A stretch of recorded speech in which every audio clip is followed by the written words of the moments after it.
where F is called as, that is yield value, where capital F is called as shear stress, already we know, and G is the shear rate. G is the shear rate. The yield value is defined as the minimum stress is required to initiate the flow of material. Until unless we are applying some stress, the material will not flow. That is called, that is most important. The minimum stress is required to initiate the flow of material is called as yield value. For example, the plastic flow follows examples like, we already given one example, flocculated suspension, ointments, pastes, and gels. These are all some examples they follow plastic flow. Coming to second important is pseudoplastic flow. Pseudoplastic flow is also called as shear thinning material. Shear thinning material.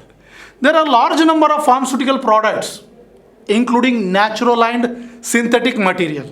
Including natural and synthetic materials, they follow the pseudoplastic flow. That means, for example, liquid dispersions of tragacanth, the liquid dispersions of sodium alginate, methyl cellulose, sodium carboxymethyl cellulose, they follow pseudoplastic flow. That means, example, they exhibit all these examples. That means liquid dispersions of tragacanth, sodium alginate, methyl cellulose, sodium carboxymethyl cellulose, all these examples they follow, they exhibit pseudoplastic flow. That means here there is no yield value. In case of plastic flow, there is a yield value will be there, but in pseudoplastic flow there is no yield value. And in this diagram you can see the Newtonian flow. Blue color line is Newtonian flow, and this is the plastic pseudoplastic flow curve. Pseudoplastic flow curve, there is no yield value. There is no yield value. The straight line is not obtained.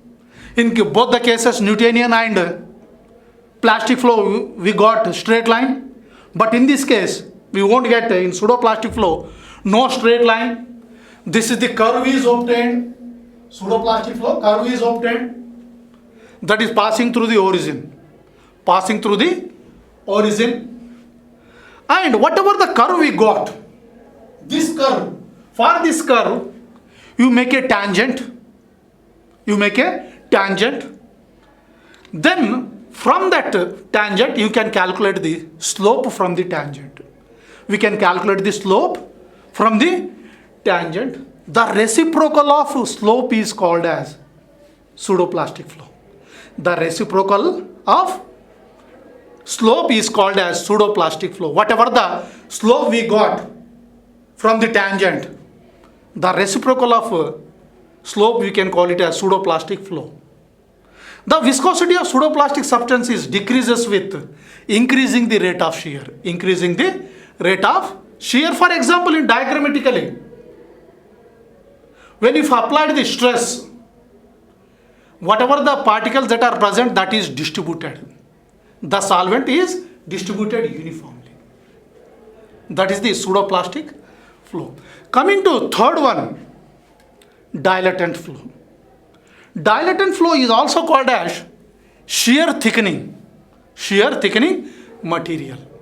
Example is suspension with a high percentage of dispersed solids. They exhibit increase in the resistance to flow with increase in rate of shear. Such system increase in volume. For example, the dilatant flow can be explained.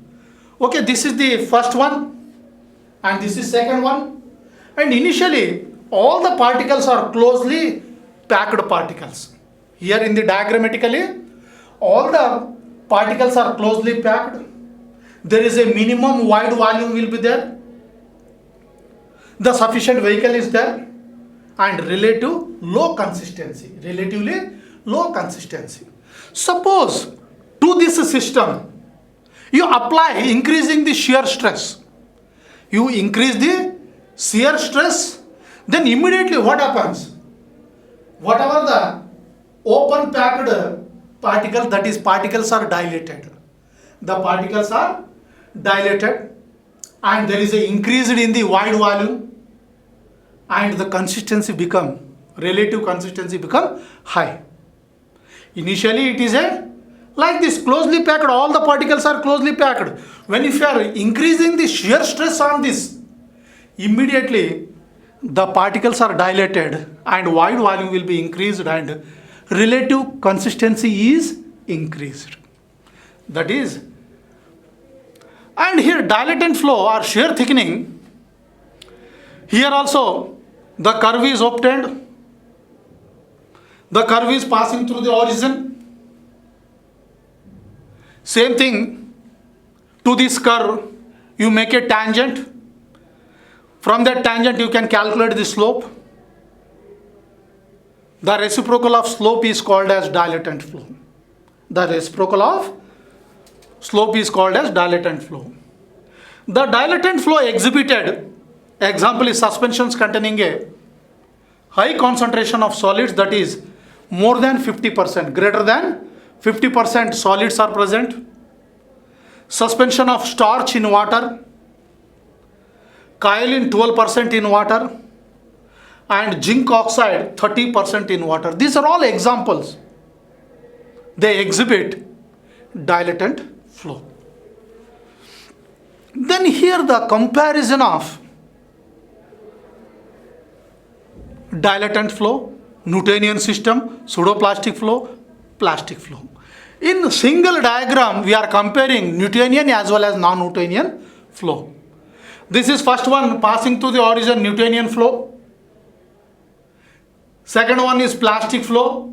Here the plastic flow, there is a yield value will be there. And this is the pseudoplastic flow. And this is dilatant flow. That means, in combined in a single graph, we can explain comparison of Newtonian and non-Newtonian flow. Coming to thixotropy, this is for most important concept, not only examination point of view. What is thixotropy? The thixotropy, it is applied on the shear thinning materials. Shear thinning materials is nothing but plastic as well as pseudoplastic flow. The thixotropy is applicable for both plastic and pseudoplastic flow. That means salt to gel formation. Thixotropy is nothing but salt to gel formation or gel to sol. That means here the breakdown of structure will occur.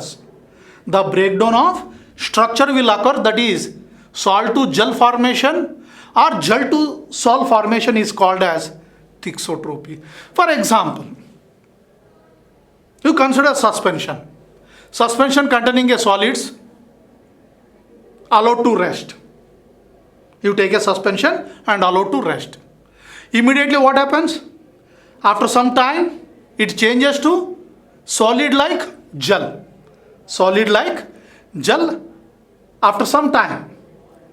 Then the gel which shaking, that is whatever the gel is got, that is upon shaking, immediately they form mobile, that is liquid sol.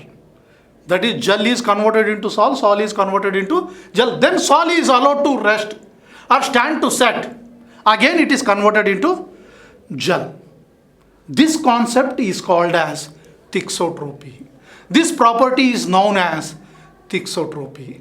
For example, here it is initially gel is there. You apply stress. You apply stress on this gel, immediately that is converted to sol.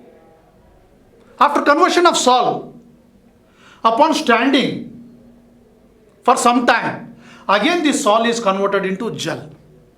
The concept of conversion of gel to sol or sol to gel is called as thixotropy. And this is applicable for only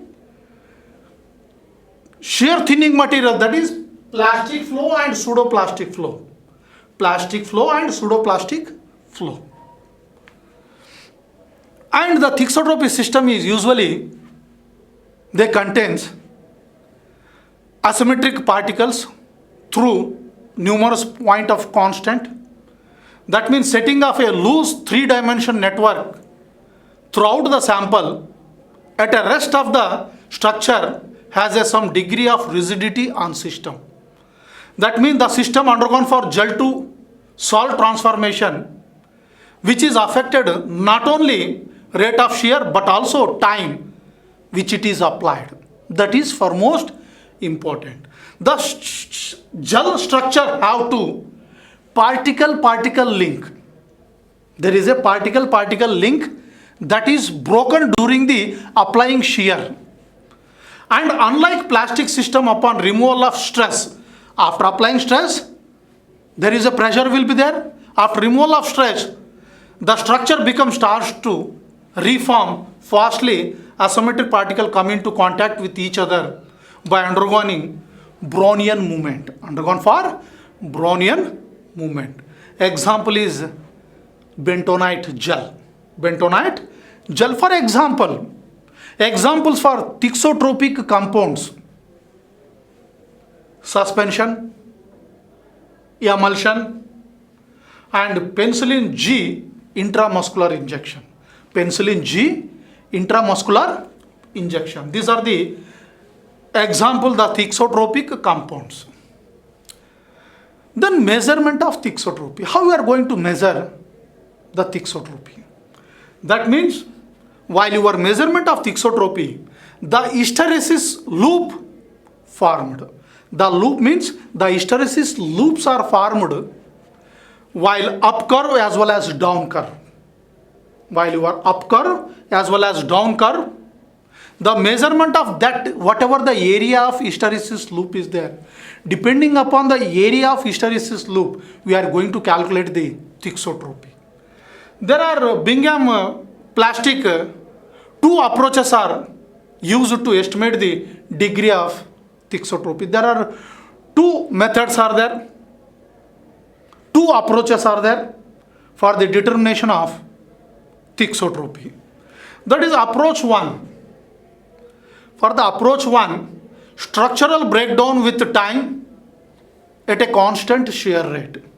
The approach 1, the structural breakdown with time at a constant shear rate. That means here the structural breakdown with time at a constant shear rate, and B is thixotropy coefficient. That means rate of breakdown at with time at a constant rate of shear. We will see the approach 1, how we are going to calculate the thixotropy by approach, first approach. Okay. Here, the shear rate of material is first increased. From this is the A point and this is B. The shear rate is increased from point A to B. The constant rate that is formed from A to B, that is increased. Then it was decreased again from B to E. Then the rate back to E. That is, these are all called as hysteresis loop. Initially, we are increasing the constant rate from A to B. Again, we are decreased to E. Again, we are decreased to E. The sample take back to point B again. And again we can apply it from B to C. Some stress is applied from B to C. B to C. The hysteresis loop A, B, C, E. A, B, C, E.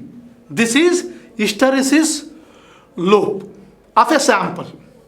That is, whereas U1 and U1 and U2 are the plastic viscosity of two down curves. These are the two down curves are there, U1 and U2. Plastic viscosities of two down curves. Whereas B is equal to thixotropic coefficient, and by using this B is equal to U1 minus U2 divided by ln T2 divided by T1. That means here T1 and T2, distance, that is C to B, T1 and T to B, T2.